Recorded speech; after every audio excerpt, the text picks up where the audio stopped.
एक बार एक राजा भगवान गौतम बुद्ध के पास आया। उस समय आश्रम में बहुत भीड़ थी। राजा ने भगवान बुद्ध से आग्रह किया कि वो एकांत में कुछ कहना चाहता है।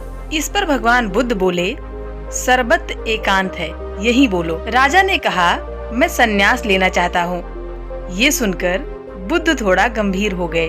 बुद्ध बोले, तुम्हें संन्यास्त होने के लिए और दीक्षा देने से पहले मेरी एक शर्त का पालन करना होगा। राजा ने कहा, मुझे आपकी सारी शर्तें मंजूर हैं।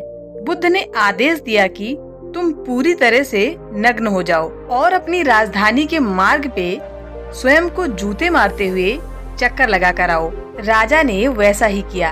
अपने कपड़े उतारे, जूते उतारे और खुद को जूते मारते हुए अपनी राजधानी के मार्ग पर दौड़ता रहा। उसके चले जाने पर शिष्यों ने भगवान बुद्ध से कहा कि जब हम दीक्षा लेने आए थे तब तो आपने इतनी कठोर शर्त नहीं लगाई थी, फिर राजा के साथ इतना कठोर व्यवहार क्यों? बुद्ध ने कहा, जब तुम लोग संन्यास लेने आए थे तब तुम लोगों के अहंकार इतने बड़े नहीं थे, इसलिए तुम सब से द्वार द्वार पर भिक्षा मंगवा कर ही काम बन गया था। पर ये तो राजा है और इसका अहंकार भी बहुत बड़ा है, इसलिए महारोग की दवाई भी अधिक शक्तिशाली होनी चाहिए। राजा जब इस दशा में अपने ही प्रजाजनों के सामने से निकलेगा तब उसका अहंकार चूर चूर हो चुका होगा। राजा ने शाम तक अपनी शर्त पूरी कर ली और भगवान बुद्ध के चरणों में आकर बैठ गया और बुद्ध से कहने लगा, अब तो आप मुझे दीक्षा देने की कृपा करें।